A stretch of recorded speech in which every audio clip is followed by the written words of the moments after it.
Hello guys, நான் தான் உங்கள் தமிழ் டெக் வேர்ல்டு. இன்றைக்கி நம்ம இந்த வீடியோவில் என்ன பார்க்க போகிறோன்னா, ஈஸ்வா ப்ரோ பாட் ஸ்குவாடில் இருக்காரா இல்லை வெளியே போயிட்டாரா அப்படின்ட்டு தான் பார்க்க போகிறோம். நான் ஒரு மெசேஜ் பண்ணியிருப்பேன் பாருங்கள் இன்ஸ்டாவில். அதில் என்ன போட்டிருப்பேன்னா, பிடிஎஸ் விட்டு வெளியே வந்துருங்க ப்ரோ, சாக்கோ வெளியே வந்தது வருத்தமாக இல்லையா ப்ரோ அப்படின்னு கேட்டிருந்தேன். அதுக்கு அவர் என்ன ரிப்ளை பண்ணியிருக்காருன்னா, என் மேலே எந்த கான்ட்ரோவும் இல்லை அப்படின்னு சொல்லியிருந்தார். இதெல்லாம் அவங்கவுங்க என்டர்டெயின்மெண்ட்காக பார்த்துட்ருக்கீங்க. ஆனால் அவரோட சுச்சுவேஷனை புரிஞ்சிக்கவே மாட்டேங்கிறாங்க எல்லோரும். மேரேஜ் சுச்சுவேஷன் இருக்கிறதுனால தான் நான் பிடிஎஸ் கூட விளையாடலை அப்படின்னு சொல்லியிருந்தார். அதனால் மதன் ப்ரோ என்ன பண்ணியிருந்தாருன்னா, கிளானை விட்டு தூக்கியிருப்பார்.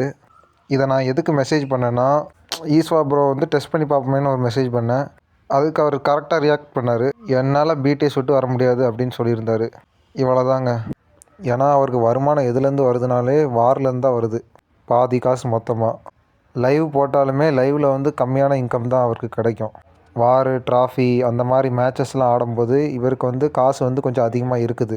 காளீஸ்வரன் ப்ரோ அப்படி என்ன சொன்னார்னா, மதன் ப்ரோ கிட்ட, நீ பாட் ஸ்குவாடில் இருக்கணும்னா சாக்கோ ராட்ரிக்கிட்ட பேசவே கூடாதுன்ட்டு சொன்னார். அதுக்கடுத்து ஒரு நாள் டைம் கேட்டிருந்தாருங்க மதன் ப்ரோ கிட்ட. அந்த ஒரு நாள் முடிஞ்சதுக்கப்புறமே ஒரு டிஎம் பண்ணியிருப்பார் மெசேஜு. ஈஸ்வா ப்ரோ என்ன சொல்லியிருப்பாருன்னா, நான் பாட் ஸ்குவாடை விட்டு விலக மாட்டேன், பாட் ஸ்குவாடில் தான் இருப்பேன் அப்படின்னு சொல்லியிருந்தார். இதை கேட்டோடனே ஃபேன்ஸுக்கும் மகிழ்ச்சி தான். ஏன்னா மதன் ப்ரோ கிட்ட கொஞ்சம் டீம் கம்மியாக தான் இருக்கும். இப்போ ஓஜிபிடிஎஸில் இருந்தாங்கன்னா ஈஸ்வா அதிகமான இன்கமையும் தீட்டலாம், பிளேயர்ஸ் ஆடுறது கம்மினால். நான் ஈஸ்வா ப்ரோ கிட்ட ஒப்பீனியன் கேட்டேன்னா என்ன சொல்லுவேன்னா, ஈஸ்வா ப்ரோவோட ஒப்பீனியன் தான் நான் சரின்னு சொல்லுவேன். ஏன்னா அவர் மேலே எந்த கான்ட்ரவும் இல்லாமல் பாட் ஸ்குவாடில் இருந்து கிளானை விட்டு விளக்குனாங்க. அது மட்டும் இல்லாமல் ஈஸ்வா ப்ரோ மேலே எந்த கான்ட்ரவர்சியும் இல்லை, அது அவருக்கே தெரியும். மேரேஜ்னால தான் பிடிஎஸ் கூட ஆடலைன்னு சொன்னார். ஸோ அடுத்து எப்போ லைவ் போடுறேன்னு கேட்டிருந்தேன். இந்த வாரம் சண்டேக்குள்ளே அப்படியே லைவ் போடுறேன்னு சொல்லியிருந்தார். ஸோ மதன் ப்ரோ கிட்ட தான் விளையாட போகிறாரு எப்பவும் போல் ஈஸ்வா ப்ரோ.